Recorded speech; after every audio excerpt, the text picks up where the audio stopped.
and welcome to my channel Lakshmi Gyan Udyog. In this video we are going to continue our forms of business organization.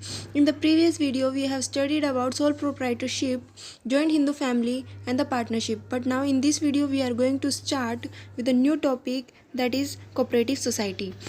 What is cooperative society? An organization of voluntary people working for common purpose with an aim to protect economic and social interests of the member. It must be registered under the Cooperative Society Act 1912. यानी कि cooperative society होती क्या है? Cooperative society एक ऐसी organisation है जिसके अंदर लोग क्या करते हैं, मिलके काम करते हैं, जिनका कॉमन पर्पस होता है, जिनका ऑब्जेक्टिव क्या होता है, सेम होता है, जिनका एम होता है कि इकोनॉमिक को और सोशल के इंटरेस्ट को सेव करना, यानी कि प्रोटेक्ट करना। जो भी सोसाइटी सोशल या इकोनॉमिकल इंटरेस्ट होता है मेंबर्स का, उस सोसाइटी के मेंबर का, उनके इंटरेस्ट को प्रोटेक्ट करना।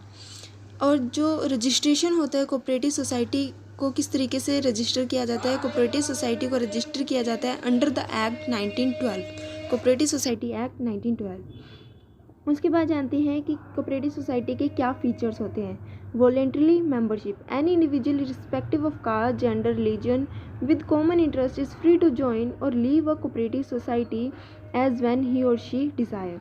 जब भी कोई भी मेंबर इस तरीके की ऑर्गेनाइजेशन में एंटर करना चाहता है, वो एंटर कर सकता है विद द कॉमन इंटरेस्ट, यानी कि जिसका इंटरेस्ट क्या हो, इकोनॉमिक या सोशल सोसाइटी के मेंबर जो हैं उनको प्रोटेक्ट करना। ठीक है, कोई भी मेंबर कभी भी इसके अंदर एंट्री कर सकता है और कभी भी जा सकता है अपनी इच्छा से। इसमें कोई कास्ट, जेंडर या रिलीजन का कोई चक्कर ही नहीं है। लीगल स्टेटस, कोऑपरेटिव सोसाइटी है separate identity status different from its member, यानी कि जो कोऑपरेटिव सोसाइटी है उसकी एक सेपरेट आइडेंटिटी है as compared to its member. Cooperative society के मेंबर अलग है और उसकी ऑर्गेनाइजेशन अलग है। And the registration of such society is also mandatory, यानी कि कोऑपरेटिव सोसाइटी को रजिस्ट्रेशन करवाना बहुत ज़्यादा मैंडेटरी है, बहुत ज़्यादा ज़रूरी है। और जो कोऑपरेटिव सोसाइटी है वो सेपरेट है उसके मेंबर से। Limited liability, member have liability limited to their capital contribution, यानी कि जिस मेंबर ने जितनी कैपिटल कंट्रीब्यूट की है इस तरीके की ऑर्गेनाइजेशन में, इस तरीके की सोसाइटी में, वो उतनी ही अमाउंट तक के लिए लाइबल है। Control, all the decision making power is in the hand of an elected managing committee which are chosen by member with one man one vote concept, यानी कि हर एक मेंबर के पास अपना अपना एक वोट है, वो अपने वोट का यूज़ करके किसी भी एक मेंबर को क्या कर सकते हैं, चूज़ कर सकते हैं। और जो मेंबर होगा, ठीक है, जो इलेक्टेड मेंबर होगा, जिसको चूज़ किया इन सारे मेंबर ने मिल के, वो ही डिसीज़न को लेगा, उसके ही हाथ में क्या होगी, डिसीजन मेकिंग पावर होगी। Service motive, society is form with the motive of providing mutual help to the team member, यानी कि जो भी इस सोसाइटी का पार्ट है, जो भी मेंबर, ठीक है, कोऑपरेटिव सोसाइटी का पार्ट है, उनका जो मोटिव है वो क्या है कि हेल्प प्रोवाइड करना, उसकी टीम मेंबर्स को हेल्प प्रोवाइड करना। मेरिट्स क्या है? Equality in voting status, each member has equal right to vote and elect member of the managing committee. हर एक पर्सन के पास इक्वल राइट है वोट देने का, कि वो अपना वोट किसी को भी दे के उस कमेटी को मेंबर को चूज़ कर सकता है। Limited liability, the liability of member is limited to their capital contribute, यानी कि एक मेरिट ये भी है कि उनकी जो लाइबिलिटी है वो लिमिटेड है, यानी कि उनको अपनी पर्सनल प्रॉपर्टी को नहीं खोना पड़ सकता, यानी कि जितना उन्होंने पैसा लगाया है वो उसी के लिए लायबल है। Stable existence, cooperative society keep on going irrespective of status of death, bankruptcy और इंसेंटिव ऑफ इट्स मेंबर, यानी कि सपोज करो जो भी मेंबर है उसमें से किसी मेंबर की डेथ हो गई या कोई इंसॉल्वेंट हो गया, बैंक्रप्सी होगी किसी पार्टनर के साथ, किसी मेंबर के साथ, तो इसका इफेक्ट कोऑपरेटिव सोसाइटी पे नहीं पड़ेगा। कोऑपरेटिव सोसाइटी जैसे चलती आ रही है वैसे ही चलेगी। Economy in operation, the member of the society work voluntarily with which helps in reducing cost, यानी कि इकोनॉमी इन ऑपरेशन है, यानी कि इनका जो मेंबर है वो काम करती है किस लिए, ताकि जो कॉस्ट है उसको रिड्यूस किया जा सके।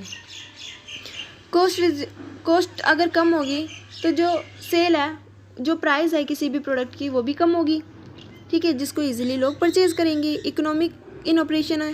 सपोर्ट फ्रॉम गवर्नमेंट, यानी कि जो कोऑपरेटिव सोसाइटी है उसको गवर्नमेंट का भी सपोर्ट मिलता है। Government provide support to society in the form of lower taxes, interest rate and subsidies, यानी कि जो हमारी गवर्नमेंट है वो किस तरीके से कोऑपरेटिव सोसाइटी को हेल्प करती है, सब्सिडीज़ देती है। सब्सिडीज़ क्या होती है? छूट देना, ठीक है।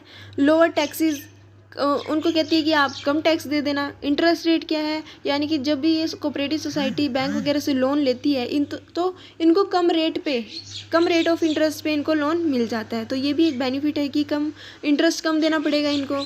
तो लोअर टैक्सेस होते हैं, सब्सिडीज़ अवेलेबल होती है और इंटरेस्ट रेट भी क्या होते हैं? लो होते हैं।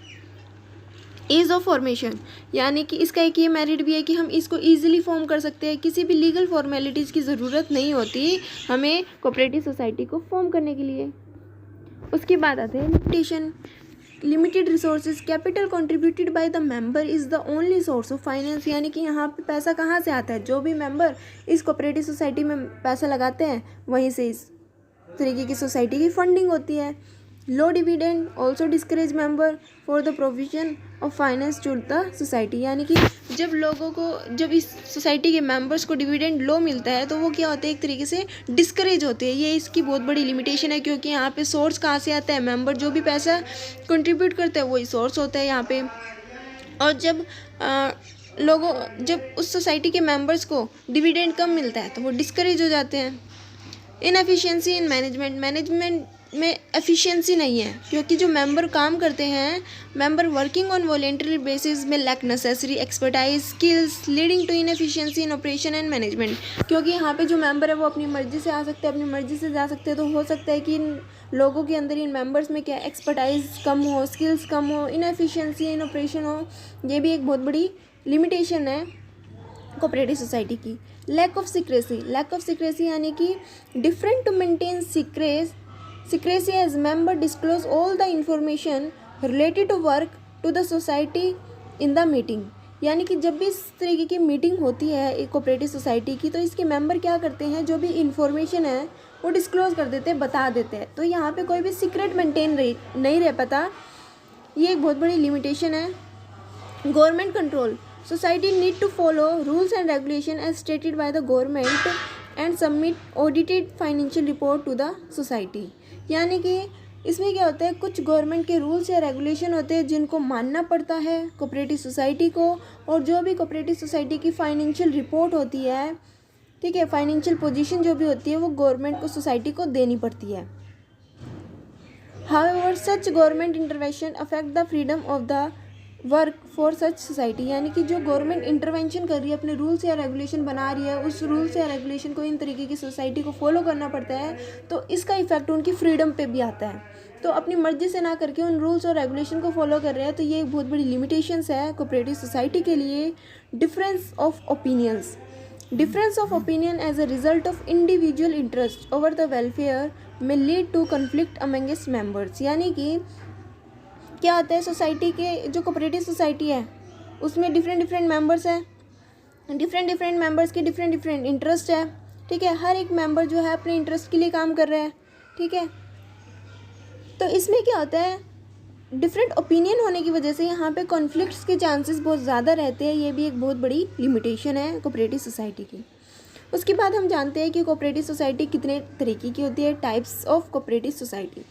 Consumer cooperative society form for providing good quality service and product at a reasonable rate to protect the interest of consumer, यानी कि इस तरीके की सोसाइटी को फॉर्म किया गया ताकि जो कंज्यूमर्स हैं उनको अच्छी क्वालिटी के प्रोडक्ट कम से कम प्राइस पे मिल जाए, जिससे कि अगर कंज्यूमर को अच्छे से अच्छा गुड क्वालिटी प्रोडक्ट कम प्राइस में मिल रहा है तो कंज्यूमर का इंटरेस्ट तो सेव हो ही गया, यानी कि कंज्यूमर को प्रोटेक्ट कर लिया गया। प्रोड्यूसर कोऑपरेटिव सोसाइटी क्या होता है? Society form for providing good quality and low price raw material and other inputs to protect the interest of the producer, यानी कि यहाँ पे हमने किस तरीके से प्रोड्यूसर के इंटरेस्ट को प्रोटेक्ट किया है कि जो हमारा प्रोड्यूसर है, जो गुड्स या सर्विसेज को प्रोड्यूस कर रहा है, उसको हमने रॉ मटेरियल प्रोवाइड किया और अदर इनपुट्स प्रोवाइड किए जो कि उसको रिक्वायर्ड है अपने गुड्स या सर्विसेज को बनाने के लिए। अच्छे से अच्छे रॉ मटेरियल, अच्छे से अच्छा इनपुट, हमने गुड क्वालिटी इनपुट प्रोवाइड किया है प्रोड्यूसर को at a lower cost. Marketing cooperative society क्या होती है? Marketing cooperative society, society for providing service related to marketing और प्रोडक्ट बाय स्मॉल प्रोड्यूसर, यानी कि जो भी स्मॉल प्रोड्यूसर है जो गुड्स या सर्विसेज को प्रोड्यूस करते हैं, ठीक है, स्मॉल प्रोड्यूसर, उनको हमने क्या फैसिलिटी प्रोवाइड की कि जो भी गुड्स या सर्विसेज आपने बनाए हैं उसकी मार्केटिंग करना, उसके बारे में लोगों को बताना, गुड्स के बारे में। तो एक तरीके से स्मॉल प्रोड्यूसर की हेल्प करता है उनके प्रोडक्ट्स की मार्केटिंग करने में, और कंज्यूमर्स की भी हेल्प हो रही है कि कंज्यूमर्स को पता चल रहा है नए नए प्रोडक्ट्स के बारे में, नए नए सर्विसेज के बारे में, और प्रोड्यूसर की हेल्प हो रही है कि उनके गुड्स या सर्विसेज को सेल किया जाएगा। जब लोगों को पता चलेगा तो लोग उनके गुड्स या सर्विसेज को ज़्यादा से ज़्यादा खरीदेंगे। उसके बाद है farmer cooperative society. Farmer cooperative society क्या होता है? Society form for providing farmers with better input at a reasonable rate to improve productivity. Farmers क्या करते हैं? प्रोडक्शन करते हैं, ठीक है। अब उस प्रोडक्शन को करने के लिए जो फार्मर्स को इनपुट की रिक्वायरमेंट है, उनको इनपुट्स को प्रोवाइड करना, अच्छी क्वालिटी के इनपुट्स को लोअर प्राइस में, लोअर रेट में प्रोवाइड करना, ये किसके अंदर आता है? फार्मर कोऑपरेटिव सोसाइटी के अंदर।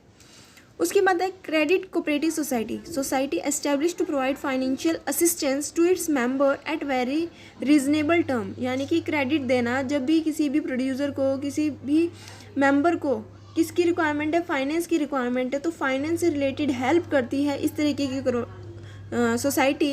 ये क्या करती है? उन मेंबर्स को फाइनेंस प्रोवाइड करती है eight a lower interest rate. जब लो इंटरेस्ट रेट है तो कॉस्ट भी कम आएगी और इस तरीके से उनकी हेल्प भी हो जाएगी। Cooperative housing society. Society form for constructing house for its members eight reasonable cost, यानी कि ये सोसाइटी क्या करती है? जो भी सोसाइटी के मेंबर हैं, कोऑपरेटिव सोसाइटी के मेंबर हैं, उनको हेल्प प्रोवाइड करती है कि जो भी अपने हाउस वगैरह की कंस्ट्रक्शन कर रहा है उनको रीजनेबल कॉस्ट पे वो प्रोवाइड करती है। उसके बाद आती है हमारी next form of business organisation, वो है joint stock company. Joint stock company क्या होती है? The company act 2013 defined a company as an artificial person have separate legal entity, perpetual succession and a common seal. Company क्या होती है? Company एक artificial person है जिसकी सेपरेट लीगल एंटिटी होती है, परपेचुअल सक्सेशन होता है और कॉमन सील होती है। परपेचुअल सक्सेशन क्या होता है? कॉमन सील क्या होती है? सेपरेट लीगल एंटिटी क्या होती है? आगे आने वाली वीडियो में हम इसको पढ़ेंगे, तो देखते रहिए। Features of a joint stock company. Joint stock company क्या होती है? क्या फीचर्स है इसके? फर्स्ट फीचर है artificial person. A company is created by law and has legal status. एक जो कंपनी है जॉइंट स्टॉक कंपनी, ये किसके द्वारा बनाई जाती है? लॉ के द्वारा बनाई जाती है। इसका एक लीगल स्टेटस होता है, but it does not function like human beings, यानी कि आर्टिफिशियल पर्सन है, ठीक है, लॉ के द्वारा बनाई जाती है, लीगल स्टेटस है, लेकिन ये ह्यूमन बीइंग की तरह एक्ट नहीं करती। All business activity are done by the boards of director in the name of the company. जितनी भी बिजनेस से रिलेटेड एक्टिविटी होती है वो कौन करता है? जो भी बोर्ड ऑफ डायरेक्टर होते हैं वो करते हैं। किसके नाम पे? कंपनी के नाम पे। Separate legal entity. A company has its own identity different from its owner with the incorporation of a company. जब भी हम कंपनी को फॉर्म करते हैं तो ये कहा जाता है कि कंपनी एक सेपरेट लीगल एंटिटी है और इसके जो मेंबर्स हैं वो अलग हैं, और जो इसका ओनर है वो क्या है? डिफरेंट है। फॉर्मेशन। किस तरीके से कंपनी को फॉर्म किया जाता है? Company is formed by fulfilling all the legal formalities as stated under company act 2013। Company को फॉर्म किया जाता है कंपनी एक्ट 2013 के अंदर, और जितनी भी इसकी लीगल फॉर्मेलिटीज़ होती है उन सारी फॉर्मेलिटी को फुलफिल करके ही इस कंपनी को फॉर्म किया जा सकता है। नेक्स्ट है परपेचुअल सक्सेशन। परपेचुअल सक्सेशन क्या होता है? A company is created by law and can be wound up by law only, यानी कि इस तरीके की कंपनी को लॉ क्रिएट करती है, कानून ही बनाते हैं और कानून के पास ही ये अधिकार है कि इस तरीके की कंपनी को बंद किया जाए। Existence of the company is not affected by the status of the members, यानी कि कंपनी की एग्जिस्टेंस का कोई इम्पैक्ट नहीं पड़ता उसके मेंबर्स पे। Control. Business affairs of a company are manage and control by the boards of director, यानी कि इसको कंट्रोल कौन करता है? जब बिजनेस अलग है, ठीक है, कंपनी अलग है, उसके ओनर या मेंबर अलग है, तो इस बिज़नेस को कंट्रोल कौन करता है? जो बिज़नेस को कंट्रोल करता है, इस कंपनी के बोर्ड्स ऑफ डायरेक्टर बनाए जाते हैं और वो बोर्ड ऑफ डायरेक्टर ही इस कंपनी को कंट्रोल करते हैं। लाइबिलिटी की बात आ जाती है। A company has limited liability, that is liability only to the extent of the capital contribution, यानी कि जितनी भी इस कंपनी के अंदर कैपिटल कंट्रीब्यूट की जाती है बाय इस ओनर और मेंबर के द्वारा, वो सभी लोग अपने अपने कंट्रीब्यूशन तक ही लाइबल है। जितना जितना उन्होंने कंपनी में कंट्रीब्यूट किया है कैपिटल, उतनी ही उनकी लाइबिलिटी है। Common seal, as a company is an artificial legal person, it can't have a sign on its own, hence common seal act as the official signature for a company. All the official document must have a common seal for legal binding, यानी कि जैसे कि हमने कहा कि जो company है वो सेपरेट है अपने मेंबर से, ठीक है, तो कंपनी की एक कॉमन सील है, क्योंकि कंपनी ना तो साइन कर सकती है, ठीक है, तो इसके अकॉर्डिंग यानी कि कंपनी के बिहाफ पे कौन काम करता है, कंपनी की एक कॉमन सील है, उस हर एक डॉक्यूमेंट पे उस सील को लगा दिया जाता है। इस तरीके से आती है कॉमन सील का। Risk bearing, the risk of loss is shared by all the share holder in proportion to their investment in the company, यानी कि जितने भी शेयर होल्डर है उस कंपनी में जिन्होंने पैसा इन्वेस्ट किया है, ठीक है, वो ही रिस्क को बियर करेंगे। कितना रिस्क बियर करेंगे, जितना जितना उन्होंने इन्वेस्टमेंट किया है उतना उतना है वो रिस्क बियर करेंगे। Risk of loss merits, limited liability, first merit क्या है, एक अच्छी बात क्या है, एडवांटेजेस है कि जो लाइबिलिटी है उसके शेयर होल्डर की वो लिमिटेड है, उसके मेंबर्स की शेयर होल्डर्स की लाइबिलिटी लिमिटेड है। Share holder liability is limited to the investment in the company, जितना भी शेयर होल्डर ने कंपनी में इन्वेस्ट किया है उनकी लाइबिलिटी उतनी ही है। Thus there is no risk of losing personal assets, इसलिए उन्होंने उन लोगों को, शेयर होल्डर्स को कोई डर नहीं है कि अगर उनको किसी की पेमेंट करनी पड़ेगी तो उनकी पर्सनल लाइबिलिटी नीलाम होगी, नहीं, उनको सिर्फ उतनी पेमेंट करनी है जितना कंट्रीब्यूशन उन्होंने अपनी कंपनी में किया हुआ है। Transfer of interest, share can easily be sold in the market और can be converted into cash, यानी कि जो भी उस कंपनी के शेयर होल्डर हैं, अगर वो उस कंपनी में नहीं रहना चाहते तो अपनी जितने परसेंट के वो शेयर होल्डर हैं वो अपने शेयर्स बेच सकते हैं और उसके बदले में कैश ले सकते हैं, ये एक अच्छी बात है। Perpetual existence, company existence is not affected by the status of share holder, company continue to exist, यानी कि जो कंपनी की एग्जिस्टेंस है, सपोज करो कोई शेयर होल्डर उस कंपनी को छोड़ के जा रहा है तो इसका इम्पैक्ट कंपनी पे नहीं पड़ेगा। Scope for expansion, company can raise large amount of fund from the public as well as borrowing from financial institution और बैंक, यानी कि कंपनी चाहती है कि वो अपने बिजनेस को एक्सपेंड करे, तो उसके लिए फाइनेंस कहाँ से लाएगी, या तो वो पब्लिक से बोरो करेगी या फिर वो बैंक से लोन लेगी। Professional management, large scale operation require management by professionals and specialised individual, यानी कि जो कंपनी को मैनेज करता है, कंपनी को मैनेज करने के लिए हमें प्रोफेशनल्स की रिक्वायरमेंट होती है, स्पेशल स्किल्स एक्सपर्टाइज पर्सन की रिक्वायरमेंट होती है जो बिज़नेस में जो बिज़नेस के ऑपरेशंस को हैंडल करते हैं। इसकी लिमिटेशन क्या आती है, complexity in formation of a company require fulfilling of documentation and legal formalities which make the procedure lengthy and complex, यानी कि सबसे बड़ी लिमिटेशन तो ये है कि कंपनी को फॉर्म करना बहुत ही ज़्यादा कॉम्प्लेक्स है, क्योंकि कंपनी को फॉर्म करने के लिए हमें कुछ लीगल फॉर्मेलिटीज़ को फुलफ़िल करना पड़ेगा, कुछ डॉक्यूमेंट्स है जिनको फुलफ़िल करना पड़ता है। ये जो प्रोसेस है कंपनी को बनाने का वो बहुत ज़्यादा लेंथी और कॉम्प्लेक्स है, यही सबसे बड़ी लिमिटेशन है। सेकेंड पॉइंट जो है वो है lack of secrecy, all financial information is disclosed to the general public, that there is no confidential and secrecy।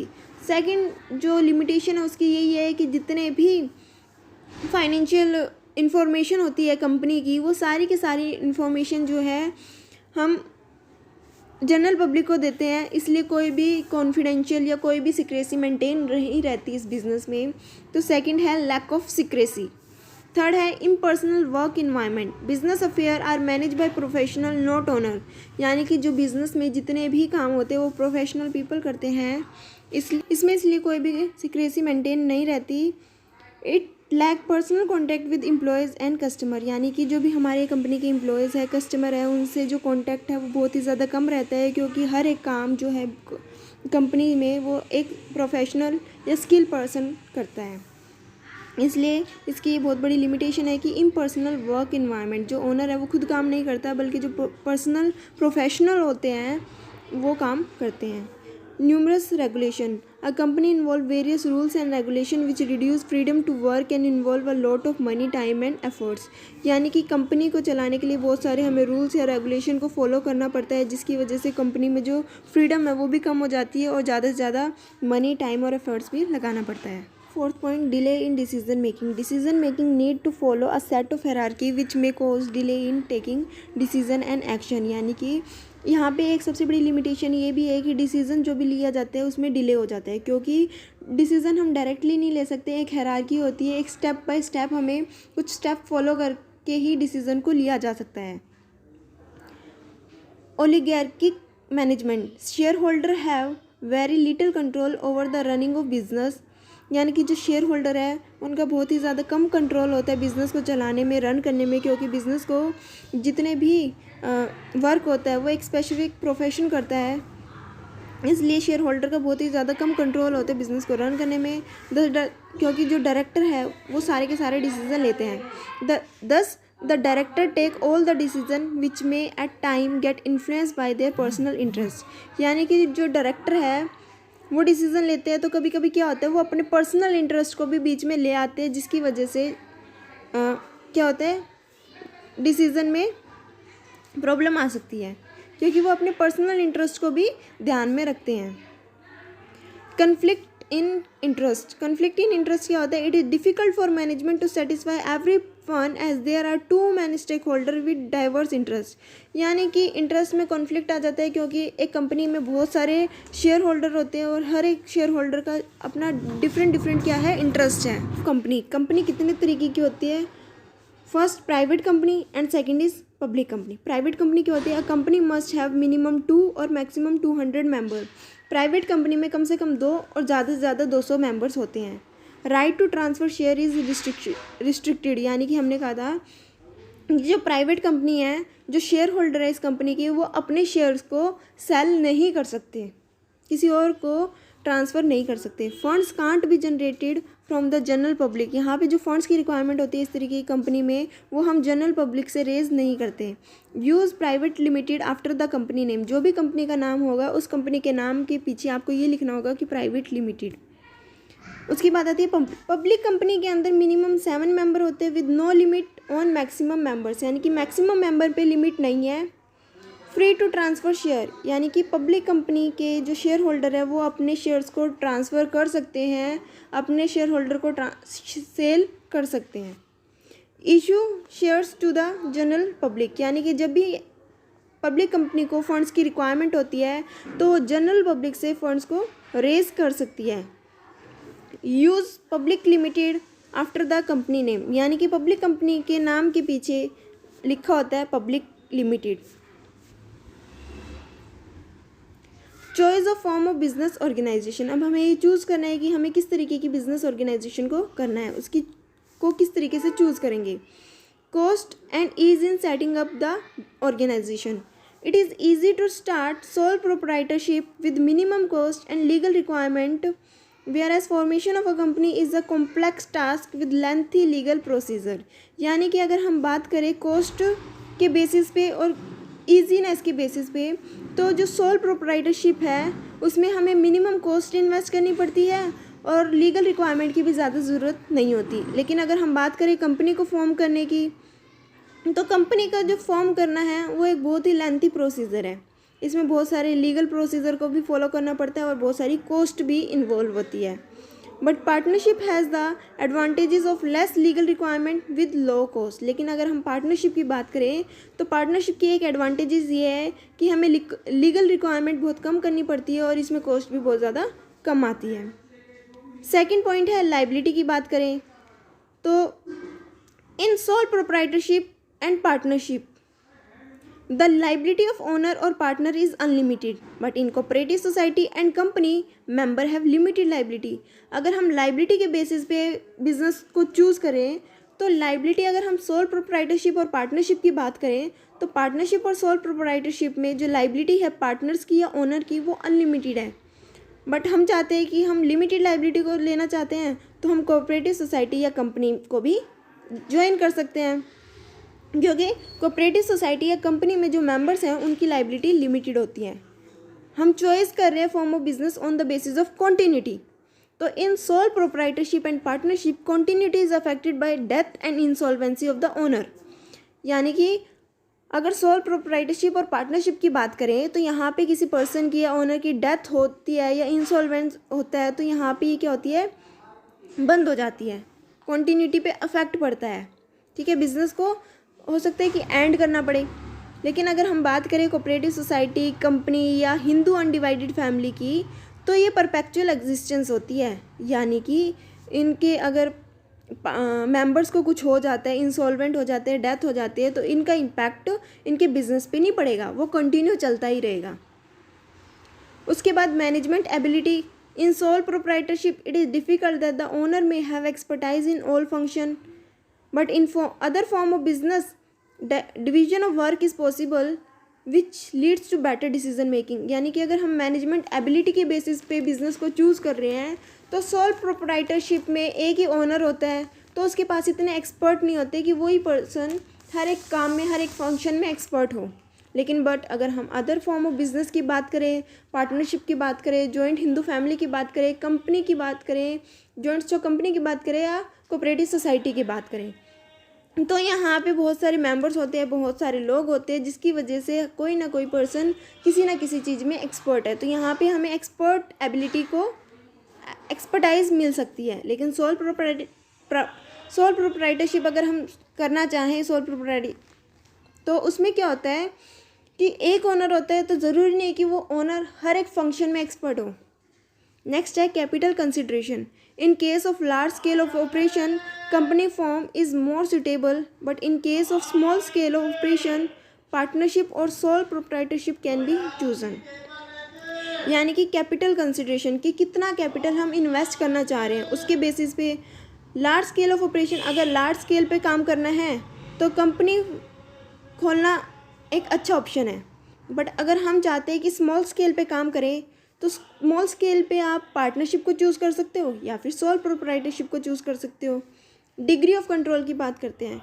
If the owner want all the control in his hand the sole proprietorship may be preferred, but if the owner is ready to share control then he can adopt partnership or company form.